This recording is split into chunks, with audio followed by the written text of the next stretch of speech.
Do you have low back pain, tight hamstrings, or just find it hard to brace your core? Well, if so, you might have an anterior pelvic tilt. An anterior pelvic tilt is when our pelvis rotates forward. This can cause an issue because when our pelvis is rotated forward, our lumbar spine has excessive curvature. This causes an issue because when our spine has excessive curvature, our vertebrae can get jammed, and this is what can cause low back pain.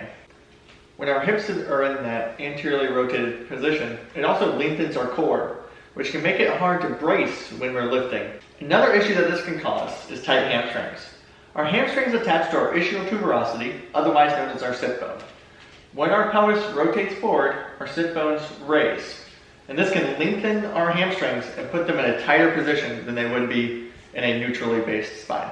If this is something you suffer with, I have a few exercises that can help fix the muscular imbalances and help put your pelvis in a more neutral position. The first exercise that can help with your anterior pelvic tilt is the bridge. So to do the bridge, we're going to start laying on our back with our knees bent. And the next step we're going to do is we're going to push our low back against the ground. So a good cue for this is we're going to stick that hand underneath our low back, and we're going to squeeze it down to the ground. Feel that core engagement? We're going to keep that core engaged the whole time. Now what we're going to do is we're going to lift the hips up off the ground, and we're going to lower back down until the low back hits, but not the tailbone. Do that one more time. I'll start relaxed position. We're going to contract the core, raise the tailbone off the ground, push the low back against the ground.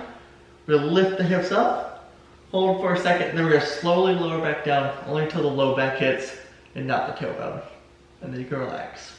The next exercise I have for you is the dead bug. So to start the dead bug, we're going to start in the same position we did for the bridge, and we're going to push that low back against the ground. The difference is we're going to keep it there this time.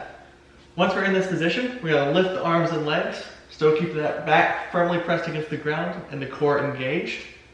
And we're going to lower one arm and the opposite leg. So for example, I will lower my left leg and right arm to the ground, still keeping that core engaged and low back against the ground. We're going to go back. Then the other side, back. The most important thing here is that we keep that low back firmly pressed against the ground the whole time. The last exercise I have for you to fix the anterior pelvic tilt is the bird dog.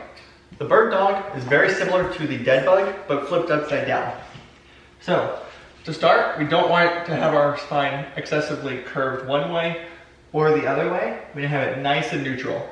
So keep that core engaged, and then we're just going to lift up one arm and the opposite leg. So, for example, my right arm, left leg, and then we'll lower back down. It's really important to keep that core engaged the whole time. Thanks for watching. Now you storming out my house in the middle of the night.